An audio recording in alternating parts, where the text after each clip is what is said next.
Hi everybody, my name is Ross and welcome to our new channel FIRL Crypto. In today's video, I'll be covering a brief overview of an interesting cryptocurrency. On one hand, it can help you transmit currency from one end of the world to the other end of the world in split seconds. But some people think it's a scam. Well, today we're going to find out. Today, I'm going to talk about XRP. A quick disclaimer before we start, I'm not a financial advisor and nothing I say in this video constitutes financial advice. I am, however, a passionate educator and my job is to help explain things better so that you can make better decisions. Now, if you like any of our content, remember to like, comment and subscribe. Don't forget to hit the notification bell to stay up to date with our latest content. So, XRP. There's a lot of controversy that surrounds XRP as a cryptocurrency, and although I certainly have my own opinions about it, I will try to provide a balanced view. First, we'll be covering what is it? Secondly, how does it work? Thirdly, advantages, and fourthly, what are the controversies that surround XRP? So what is XRP? XRP is a type of cryptocurrency which wants to improve cross-border payments. Let me give you an example. I recently made a withdrawal of money from my PayPal account to my Malaysian bank account. PayPal is a US-based platform, but it can also process international transfers. However, as you can see, PayPal claims it would take 3 to 5 business days for my transaction to be processed. That's a pretty long time, don't you think? The reason is because PayPal can't directly send money to my local bank account. First, it needs to convert the USD from my PayPal to Malaysian ringgit, then send it to my local account. And if my local account doesn't have a direct link to PayPal, then they have to go through intermediary banks in between. In fact, when I tried doing this before, my local bank account actually rejected the transaction and I had to change banks just to receive my money. The whole process is really quite troublesome. And sometimes you would think that surely in today's world of technology, it shouldn't be this mafan or troublesome, right? This is the problem that XRP wants to solve. XRP wants to serve as a vehicle for banks to easily transport currency around the world, and it claims to be able to do this faster than any other major cryptocurrency. So in my example, instead of PayPal having to convert my money and then find a link between their bank and my bank, now PayPal can just buy XRP from the open market, send XRP to my local bank, and my local bank can then convert that XRP back to ringgit for me at the market price. The entire process should take only a few seconds if everything runs smoothly. So, where did it come from? It started in 2004 by a Canadian web developer named Ryan Fugger, who created a payment system called Ripple Pay. His intention was to create a system of global secure payment. Now, in 2012, Jed McCaleb, Arthur Brito, and Chris Larson had also been working on a digital payment system, which they called the XRP Ledger. Now, they approached Ryan Fugger and he gave them control over Ripple Pay, and they formed a new company called OpenCoin. Now, the company later went through rebrandings until its final name, as we know it today, is Ripple. Currently, the Ripple company oversees the promotion and usage of XRP as well as other digital payment technologies, primarily to international banking services. Secondly, we also have the XRP Ledger, which is apparently separate from the Ripple company, as the ledger exists on its own to maintain the XRP transactions around the world. So, how does it work? Well, XRP uses something called a consensus protocol. Now, around the world, there are computers which are running on the XRP network. And when a transaction happens, 80% of the network must agree about this transaction. And only then does it become confirmed and added to the network's ledger.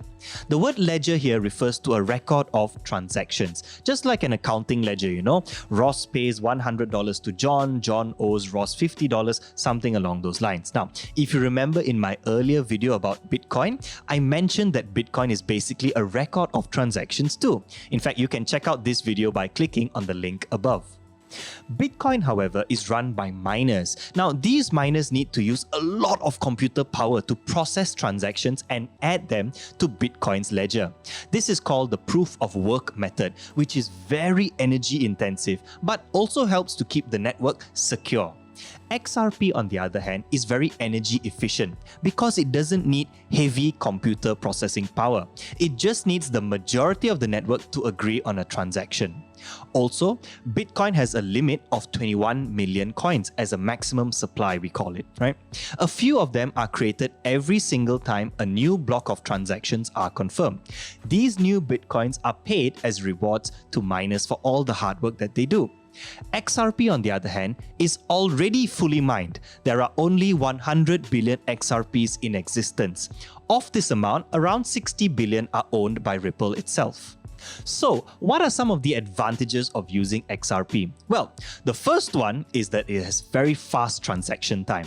XRP transactions only take a few seconds, literally around 3 to 4 seconds max.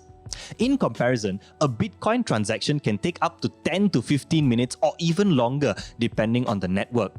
Additionally, XRP can process 1,500 transactions per second. That's really quite incredible when compared with Bitcoin, which can only process 3 to 5, or Ethereum, at most about 10 to 15 transactions per second. Now, when dealing with international currency payments, faster is better. Now, the second advantage of using XRP is that it has extremely low fees. When you do a transaction on the XRP network, the fees are around 0.00001 XRP, which is such a small amount of money that it's practically free. It's a fraction of a cent, right? Unlike Bitcoin and Ethereum transactions, which can cost up to hundreds of ringgit at a time, XRP is extremely cost efficient. This is an advantage for banks because the less money is spent on currency conversion and multiple bank transactions, the happier customers are.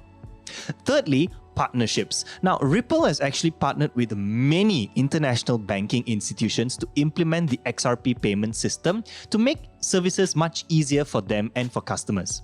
Now, some banks you might even recognize, like Standard Chartered and CIMB Bank as well. Having more strategic partners like this continues to strengthen XRP's place in the crypto space. However, as I mentioned earlier, there are several controversies that surround XRP. The first of which concerns the escrow system. Now, when Ripple was finally formed, the creators of the XRP ledger gifted 80 billion XRP to Ripple. Now, keep in mind, there's only ever a maximum supply of 100 billion XRPs in existence. So, giving away 80 billion to a centralized party seems a little suspicious. Over the years, Ripple would sell XRP into the open market, and in the year 2017, they implemented an escrow system whereby 55 billion XRP would be released at a rate of 1 billion per month. The reason why they changed to an escrow system is because they wanted to squash any rumors that they were manipulating the market by selling it all at one go. Now, an escrow basically means that someone or something holds your money temporarily for you. In this case, the XRP is held on the XRP ledger until it is then released to Ripple on a monthly basis. The escrow system seems to make sense on the surface, but keep in mind that the XRP tokens are released firstly to Ripple, and then it's Ripple's responsibility in how they handle it. Hence, if Ripple sells the tokens onto the market, they're basically making money for free? Think about that. Secondly is the controversy of influence. Now, Bitcoin has put it into people's minds that cryptocurrency should be fully decentralized, right? Ripple claims that it has no association with XRP, the token. But that being said, Ripple is a primary driving force for XRP. Think about it. When Ripple faced a lawsuit in the US, right, the price of XRP dropped. Though Ripple may try to distance itself from XRP as a company, right, it has a large influence over both its price and also the network validators that run the XRP ledger. In fact, Ripple itself runs a certain percentage of validators too. All of this makes XRP to be less decentralized in nature. Thirdly are the SEC allegations. Now, the Securities Exchange of America has accused Ripple of illegally selling billions of dollars worth of securities by selling their XRP tokens. Ripple maintains that XRP is a decentralized cryptocurrency and they are a separate company. But the SEC claims that what they're doing is selling a security, kind of like shares in a company. And if it is a security, it needs to be licensed according to different rules in the US. At the time of shooting this video, the legal battle between the SEC and Ripple has not yet been concluded. And it's hard to say who the outright winner will be. So let's recap what we've learned about XRP so far. Firstly, the aim of XRP is to provide a fast, cheap, and secure way to transfer currency across borders. Secondly, a total of 100 billion XRPs have already been mined, and the network is managed by a consensus protocol. Thirdly, XRP has several great advantages, such as being incredibly fast at processing stuff and also can process 1,500 transactions per second. Fourthly, there are many controversies that surround XRP, such as the fact that Ripple technically holds the most XRP in existence, and according to the SEC, XRP should be classified as a security rather than a cryptocurrency. If proven true, Ripple could be found guilty for illegal trading. At the end of the day, as an investor, you must weigh the benefits and the costs of going into any investment of choice. So, if you're interested in investing and owning a piece of the future of money, then I've got some good news for you. You can easily participate in the financial revolution. All you need to do is to download the Luno app. Luno is the first cryptocurrency exchange to get licensed and regulated in Malaysia, so you're safe to use it. Once you've downloaded it, go to the reward section and type in this special reward code, CDR3Q. Once you've done that, you can start depositing and buying cryptocurrency. If you purchase a minimum of 250 ringgit of any cryptocurrency, you'll receive a 25 ringgit reward of Bitcoin. But just make sure you key in the code CDR3Q before you make any deposit or purchase. Once again, a quick disclaimer that nothing in this video should be taken as financial advice. You are responsible for your own financial choices. At FIRL Crypto, we seek to educate you about cryptocurrency so that you can make more informed decisions. Do help us out by liking, commenting, and subscribing, and to stay up to date with all our educational videos on cryptocurrency. Remember to follow our social media links below to receive updates as well.